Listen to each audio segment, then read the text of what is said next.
So That's right. here is Henry Whitney's book, Life on the Circuit with Lincoln. This is the reprint. It's a great dust jacket and an interesting read.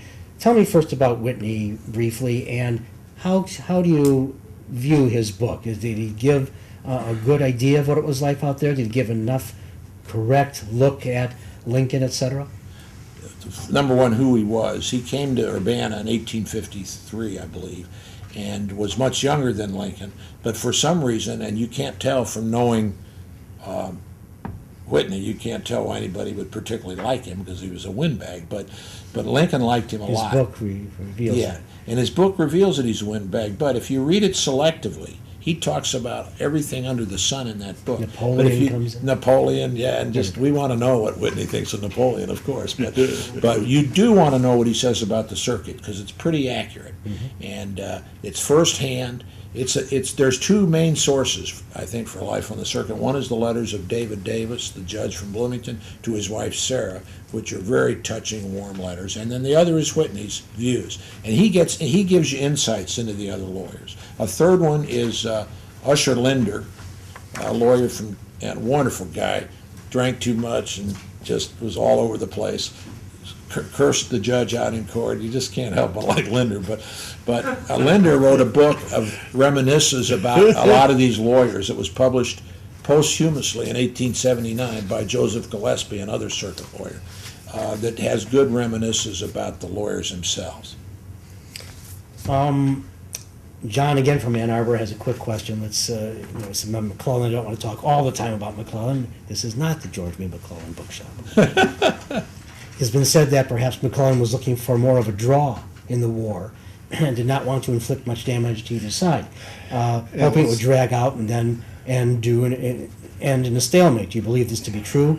And if so, how did that philosophical idea come to you? That's an interesting phenomenon because when the war started, there was the theory there'd be a couple of battles and then both sides would come to some kind of a political agreement. McClellan never got over that. For one thing, he was still fighting that war in 1862 after Lincoln had walked away from it. He never quite caught up to Lincoln in his thinking, and that gets him into trouble. I don't know if he wanted to fight a draw. He was worried about a battle that would be so destructive that the South would be resistant and fight on to the last ditch. I want to show this because I want to show it, and I know the answer to this.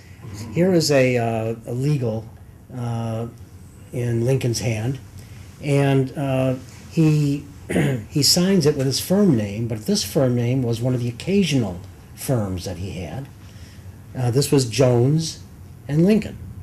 And how often did Lincoln, we know of John Stewart, we know of Logan, we know of Herndon, but we don't really know of all these others. Lamon, we know, has had a couple of number of cases. How did these occasional cases come up? Did he meet them in the circuit and then they drew together? And how come Jones's name is first? By the way, let me say that artifact is wonderful. That's a pleading in a case in Tazewell County. And Lincoln had more business in Tazewell County than anywhere other than Sangamon. And they had some terrific lawyers, and one of them was Jones. But Jones was another drinker, and a hard drinker, and eventually drank himself to death. But he was a good lawyer, but he was an angry lawyer, and gave the judge, made Davis not even like going to Tazewell County because of Jones. But to answer your question specifically, there's three levels of relationships in Lincoln's practice. One is the partnerships, Stewart, Logan, Herndon. Those were real partnerships. The second level is Ward Hill Lamon of Danville that announced that they were partners, but they really weren't. They formed an alliance for cases in Danville.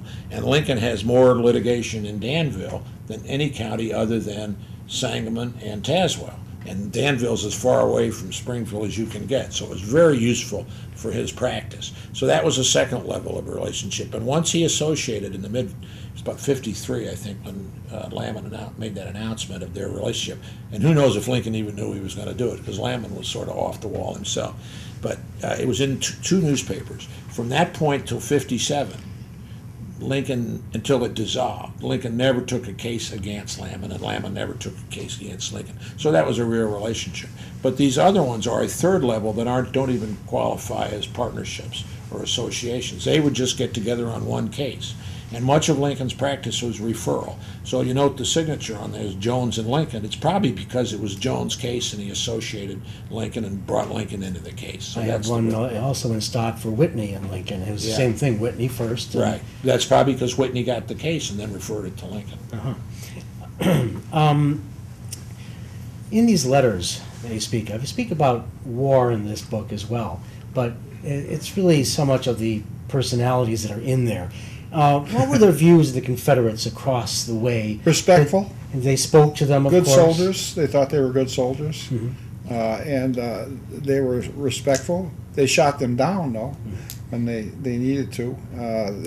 There's several accounts of where they stop fighting and, have a truce, and then they mingle with the Confederates and they can trade for stuff and come back. Great story at Cold Harbor, and during a truce, a Confederate and a Wisconsin soldier got into a verbal argument and fought, had a fist fight on the road in the middle between the two armies. And everybody agreed it was a draw. and they could come back. So there was a lot of that. They saw him, he said, they write about him coming in the latter part of the war, they're coming in, 20, 30, 40 a night, deserting the Union Army.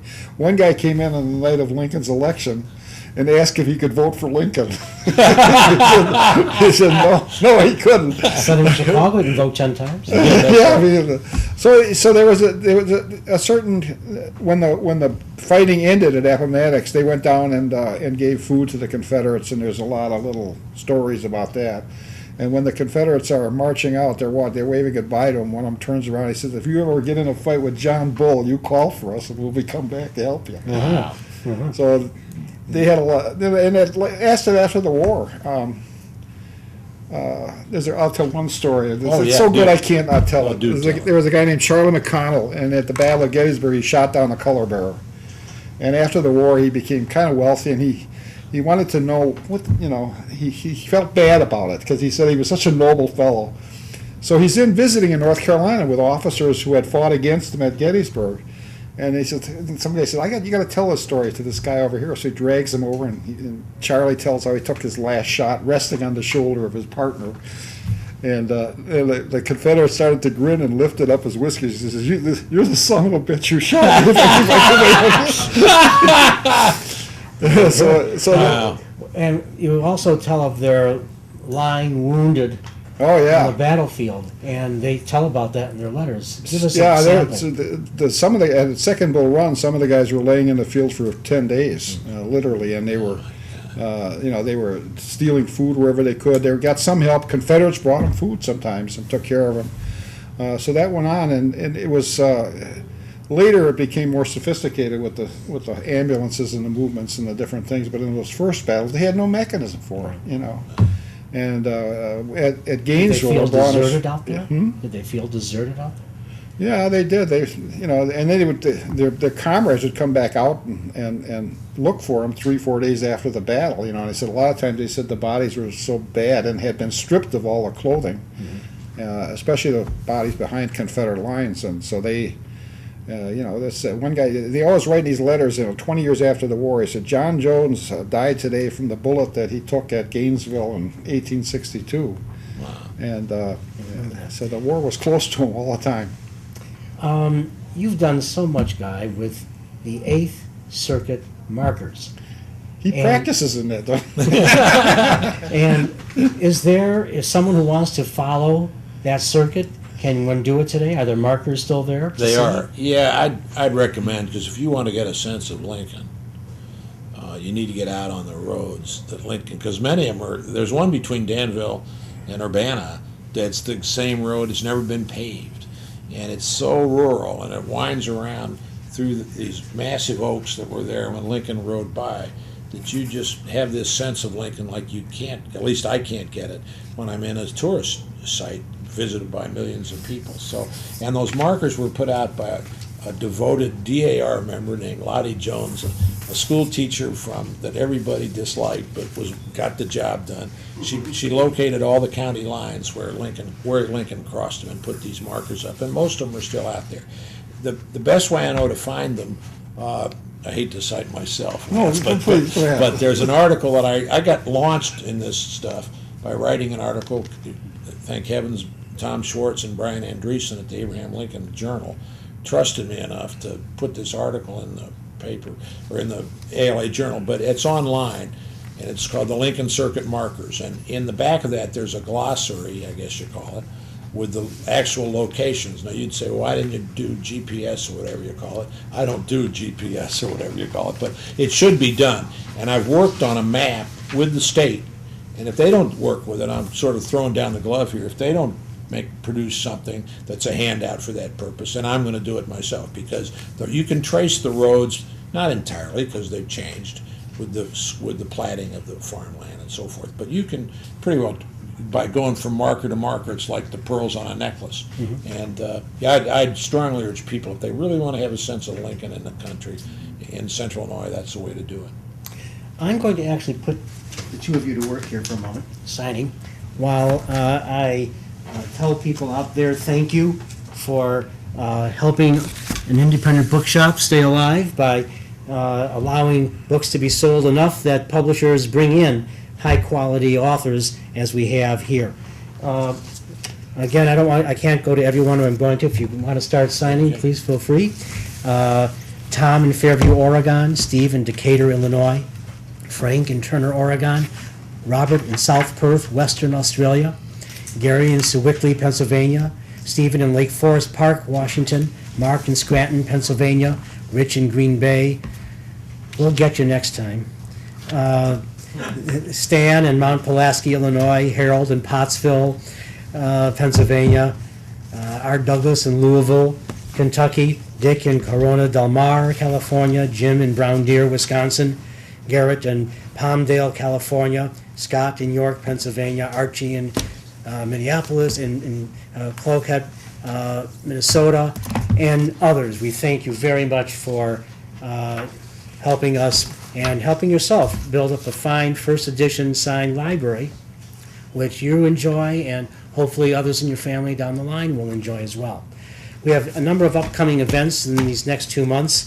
All of these make great holiday gifts for husbands and daughters if they're interested, and brothers and others who are interested in history and different parts of it. So think about these. We can get them inscribed for them and get them out for the holidays in time.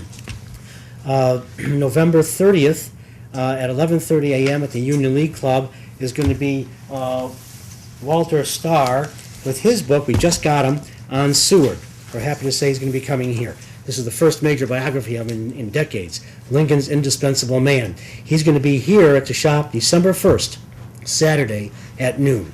So I hope you'll tune in for that December 1st. Thursday, December 6th, John Meacham with his Jefferson Davis, The Art of Power book. That's going to be a Thursday evening at 6 p.m., December 6th. And then Saturday, December 8th, we have a number of them coming in this first couple of weeks in December, and we can get them all out to you for the holidays. Anne Greenberg, This Wicked War, which is on Lincoln and the U.S.-Mexican War.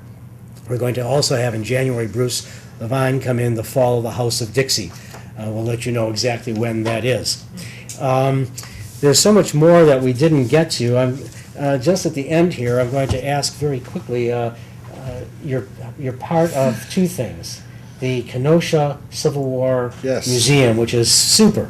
And if any of you can get up to, it's no more than about an hour and 15 minutes out of Chicago. You can take a train directly up there, a trolley will get you to the museum, and it's a fabulous museum. Tell us very briefly about it. Well, basically, it's this museum of the Upper Middle West. It covers the role of the 6 states around the Great Lakes, and we always like to point out that almost 1 million soldiers came out of that area to fight in the war, and it was a very instrumental. But it's a different museum, I think, in a lot of ways. We have 2 towns that you walk through and railroad cars, and it's a very immersion thing. Yes, it is.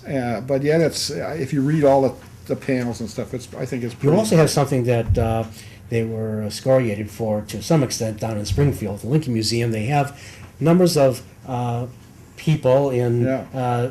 not real people, they're rubber people, but they're very effective because you see them near the beginning of the war, going on a train to the war, you sit next to them, and they will speak to you. You touch them, and they will speak to you, telling you what they and their character is going to.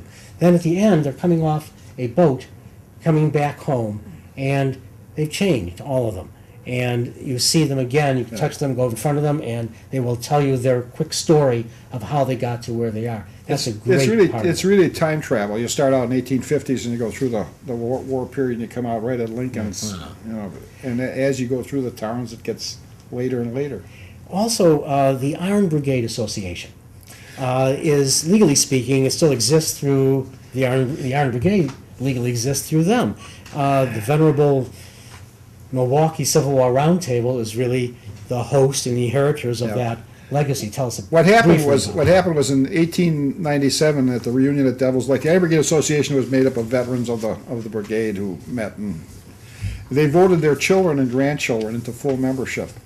In 1990, two sons who were full members of the Iron Brigade Association because of their dads called a formal meeting of the association, opened it up to anybody who wants to join, and gave the operation of doing that to the Milwaukee Civil War Roundtable. So you can join the original Iron Brigade Association. Nice. And you can do that. And it's a wonderful place to be, the structure that they're in. Yeah. Billy Mitchell's home? Yeah, it's the Wisconsin Club. It's the old Billy Mitchell family.